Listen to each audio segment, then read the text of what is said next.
Hello. इस video में हम देखने जा रहे हैं कि नवोदय का जो एग्ज़ाम हुआ था उसमें अब एग्ज़ाम हो चुका है, रिजल्ट भी आएगा। उसके बाद आपका एडमिशन का प्रोसेस होगा। इसके लिए बहुत सारा डॉक्यूमेंट है जो आपको तैयार रखना पड़ेगा। अब मान के चलते हैं आपका अगर 95 प्लस है तो आपको डॉक्यूमेंट कुछ कुछ तैयार कर लेना चाहिए, और उससे अगर कम है तब जैसे 50-50 फिर चांस हो जाएगा, लेकिन 95 प्लस नंबर आएगा तब आप समझिए कि आपका सिलेक्शन का चांस बन सकता है। इसलिए कुछ कुछ ऐसा डॉक्यूमेंट होता है जिसको आपको नॉर्मली रखना पड़ता है, और कुछ ऐसा डॉक्यूमेंट होता है जो आपके पास पहले से ही होगा। अब देखते हैं इसमें कौन कौन ऐसा डॉक्यूमेंट है जो आपको पास पहले से हो सकता है और कौन कौन सा डॉक्यूमेंट को आपको बनवाना पड़ेगा। और कुछ कुछ ऐसा डॉक्यूमेंट है जिसको आपको बनाने में थोड़ा टाइम लगता है, तो उसको अभी से अप्लाई कर सकते हैं। और उसको अगर अप्लाई करिएगा तो आपको ज़्यादा ना पैसा लगेगा और ना ही ज़्यादा प्रॉब्लम है, इसलिए उसको आसानी से आप लोग कर सकते हैं। ठीक है, तो चलिए सबसे पहले शुरू करते हैं। जो इम्पोर्टेंट डॉक्यूमेंट है उसमें सबसे पहला एक चीज़ आपको पास होगा ऑनलाइन रजिस्ट्रेशन पेज। आज जिस समय आप नवोदय का एग्ज़ाम मतलब के लिए फॉर्म भरे होंगे तो उसके लिए आपका एक रजिस्ट्रेशन पेज, यानी जिस नंबर से मतलब एक तरह से जो आप रजिस्टर किए होंगे नवोदय के लिए, तब उसके लिए उसमें एक पेज देता है, ठीक ना, भरने के बाद ऑनलाइन जब करिएगा तो वो पेज आपको रखना। वो प्रूफ एक तरह से हो गया कि आप भरे थे। दूसरा, एडमिट कार्ड जो हाल में एग्ज़ाम हुआ उसका एडमिट कार्ड जो होगा उसको भी आपको रखना। उसके बाद आपको रखना है आधार कार्ड। जो आधार कार्ड आजकल के बच्चा तो सबके पास अवेलेबल हो चुका है, लेकिन बहुत सारा ऐसा बच्चा है जो अभी तक नहीं बना, तो उसको बना लेना चाहिए। आधार कार्ड आगे भी आपको काम देगा। सैनिक के स्कूल में जाइए, चाहे नॉर्मली आपको हर चीज़ में आधार कार्ड ज़रूरी है, इसलिए आपको आधार कार्ड बना लेना चाहिए। और इसमें थोड़ा टाइम लगेगा, तो इसलिए आप पहले से इसे तैयार कर सकते हैं। अगर मान के चलिए होता है और नहीं होता फिर भी आपका आधार कार्ड यूज होगा ही होगा। ठीक, आप अगला बार भरिएगा चाहे और किसी एग्जाम में भरिएगा तो आपको फायदा करेगा। ठीक, इसके अलावा जाति और आय, आवासीय, ये तीन को आपको कुछ करना नहीं है। आप साइबर कैफ़े में जाइएगा, साइबर कैफ़े में जाके आप जाति आय आवासीय के लिए कहिएगा कि हमको भर दीजिए, और जाति आवासीय आय अप्लाई कर देगा। ठीक, जब आपका अप्लाई हो जाएगा तब आपको क्या करना है कि ये अप्लाई होने के बाद आपको सिर्फ इतना अप्लाई हो जाएगा। उसके कुछ दिन बाद आपको मतलब कि एक तरह से ये बनाया बनाया मिल जाएगा, आपको कहीं जाने का ज़रूरत नहीं है। ऑनलाइन सब चीज़ अब मिल जाता है। तो जातीय आवासीय जब तीनों मिल जाएगा उसके बाद कहिएगा उस साइबर कैफ़े से कि ओबीसी हमको बनाना। ओबीसी जो होता है दो तरह के ओबीसी होता है, पहला स्टेट लेवल का ओबीसी रहेगा और दूसरा रहेगा सेंट्रल लेवल के। आप कोशिश ही करिएगा कि दोनों लेवल के बना लें, ताकि क्योंकि यह बिहार का खाली नहीं एग्ज़ाम है, नेशनल मतलब एक तरह से नेशनल का ये यानी पूरा इंडिया में करवाया जा रहा है। तो हो सकता है कि आपका एक ओबीसी ऐसा भी मांग सकता है कि सेंट्रल लेवल का, तो इसलिए आपको दोनों बना लीजिएगा, कोई ज़्यादा दिक्कत नहीं है। और ज़्यादा पैसा नहीं, 20 से 30 रुपया लगता है हार्डली, उससे ज़्यादा नहीं लगता। तो आप ओबीसी कर दीजिएगा तो सेंट्रल और क्या बोलता है सेंट्रल और स्टेट दोनों लेवल का। इसमें आपको कुछ ज़्यादा माथा पीछे नहीं करना। आपको जो जो डॉक्यूमेंट साइबर कैफ़े वाला बोलेगा आपको उसको दे देना, वो अपने भर देगा। और आपको ये ओबीसी भी एक पहले बनेगा, आपको ब्लॉक लेवल के साइन करवाएगा, जिससे आपको स्टेट लेवल के बनेगा। उसके बाद डीएम लेवल का जब साइन हो जाता है ना तो वो बन जाता है कुछ क्या बोलता है सेंट्रल। ये सब हम भी बनाए हैं, इसलिए हमको ये जानकारी है कि ओबीसी दो तरह के होता है, कैसे कैसे इसका प्रोसेस है। ठीक, अगर इसका प्रोसेस जो हम बता रहे हैं आप करिएगा आसानी से हो जाएगा। और साइबर कैफ़े वाला को सारा चीज़ मालूम रहता है, इसलिए आपको टेंशन लेने की ज़रूरत नहीं है। या तो ओबीसी जब अगर मान के चलिए कैटेगरी में है तो ओबीसी बना लीजिएगा। एससी या एसटी कैटेगरी में है तो आप कहिएगा कि हमको एक तरह से एससी एसटी सर्टिफिकेट बनाना हो, बना देंगे। ठीक, इस सारा भार इस जितना जाति आय आवासीय ओबीसी एससी एसटी आपको कोई भार नहीं लेना। आपको सिर्फ कुछ कुछ डॉक्यूमेंट मांगेगा वो देना है साइबर कैफ़े वाला, बाकी वो अपना समझेगा, इसमें आपको कुछ करना नहीं है। उसके बाद तीसरा चौथा पांचवा का मार्कशीट चाहिए। आपका जो सरकारी स्कूल में जिस स्कूल से आप भरे होंगे फॉर्म, वहाँ का तीसरा चौथा पाँचवा क्लास का मार्कशीट ही अवेलेबल रहता है सबके पास। यानी कि आप अगर पढ़े होंगे तो एग्ज़ाम दिए होंगे तो आपका मार्कशीट बना मिला होगा तो आपके पास होगा, तो ये तो आपको पास ईजिली अवेलेबल होगा। उसके बाद एक सर्टिफिकेट मिलेगा, वो सर्टिफिकेट अभी नहीं मिलेगा, जब मान के चलिए आप वहाँ से ट्रांसफ़र कीजिएगा तब एक सर्टिफिकेट मिलता है कि हाँ आप 5वां पास हैं। और एक मिलेगा टीसी यानी ट्रांसफर सर्टिफिकेट कि अब आप यहाँ से जा सकते हैं, इसको परित्याग पत्र कहते हैं, ठीक ना।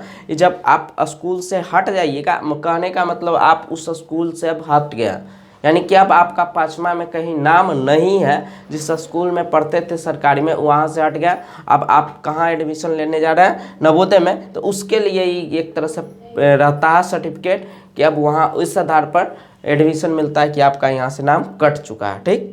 ऐसा नहीं है कि आप नवोदय में भी इधर नाम लिखाए हुए हैं इधर क्या बोलता है सरकारी स्कूल में, तो ये गड़बड़ हो जाता है, इसलिए इसको एक तरह से टीसी खोजता है, ठीक। इसके बाद फोटो तो इजीली अवेलेबल रहता है सबके पास, मान के चलिए नहीं भी होगा तो आप 6 गो मिनिमम आप फोटो रख सकते हैं, बनवा सकते हैं, ठीक।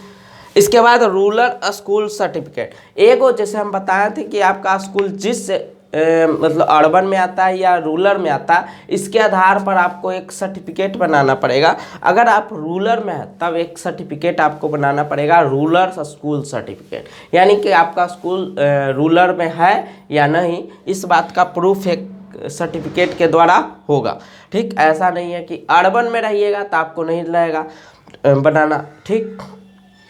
ये रूरल में इसलिए बनाना पड़ता है क्योंकि बहुत सारा बच्चा मान के चलिए हो सकता है उसको पता नहीं रहता है और क्या बोलता है फॉर्म में कुछ डाल देता, लेकिन रियल रूप में ऐसा नहीं होता है कि वो जरूरी नहीं है कि रूरल में रहे, हो सकता है अर्बन में था आप गलती से डालें, इसलिए एक स्कूल सर्टिफिकेट चाहिए रूरल का है या नहीं।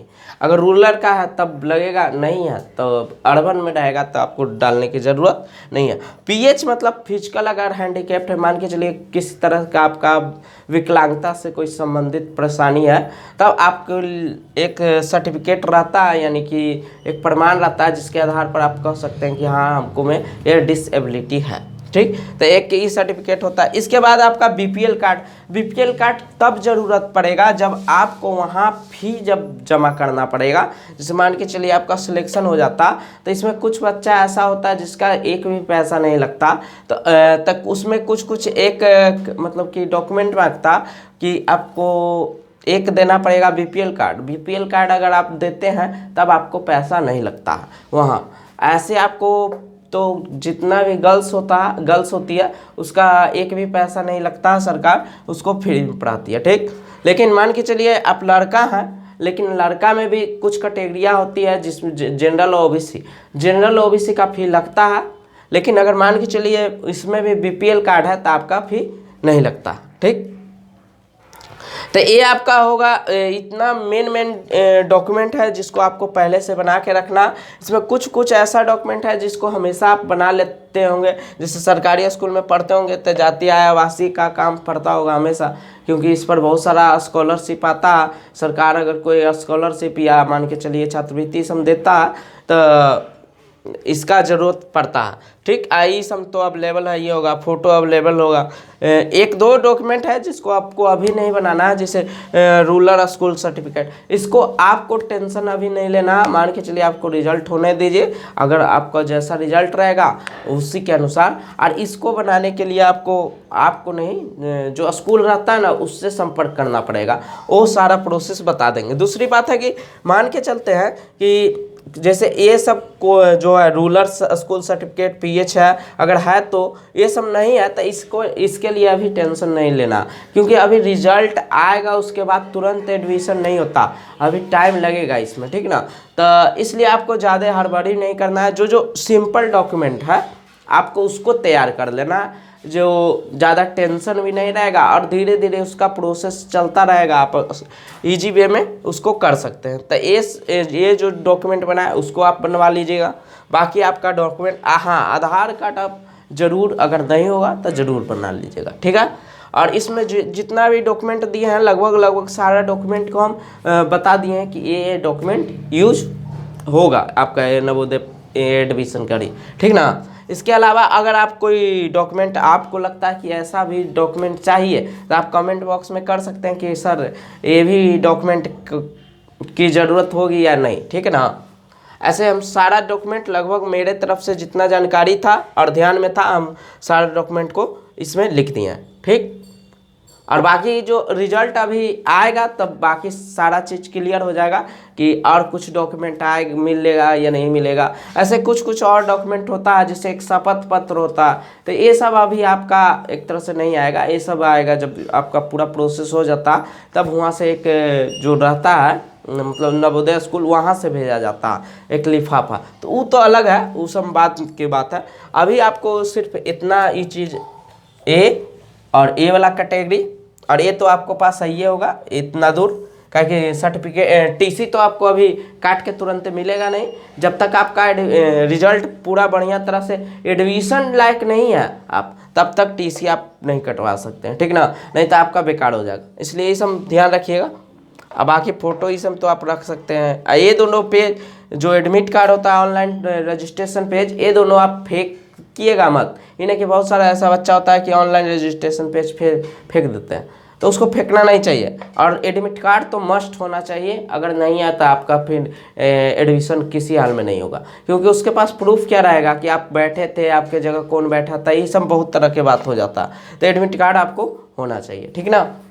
तो अगला वीडियो में और कुछ अगर आपको जानकारी लेना होगा तो आप कमेंट बॉक्स में डाल सकते हैं। और अगर जैसे जैसे मान के चलिए अभी तो रिजल्ट नहीं आया, रिजल्ट के आने का वेट हम लोग भी करेंगे। और जिस ऐसे भी लगभग रिजल्ट 1-2 महीना लगेगा। अगर इस पर अगर मान के चलिए रिजल्ट का डेट इस पर कुछ हम देखते हैं कि कब आ सकता है। ऐसे 1-2 महीना 2 महीना तो मिनिमम टाइम लगेगा ही। और ऐसे हम पिछला जो एक तरह से हुआ था कैसे कैसे रिजल्ट आया, टाइम कितना गैप लिया, उसके आधार पर एक लिस्ट बना देंगे, उसके आधार पर बता देंगे कि लगभग इतना समय लगेगा, ठीक ना। तो ठीक है, मिलते हैं अगले वीडियो में। और वीडियो को लाइक और सब्सक्राइब कर लीजिएगा, ठीक है। जय हिंद।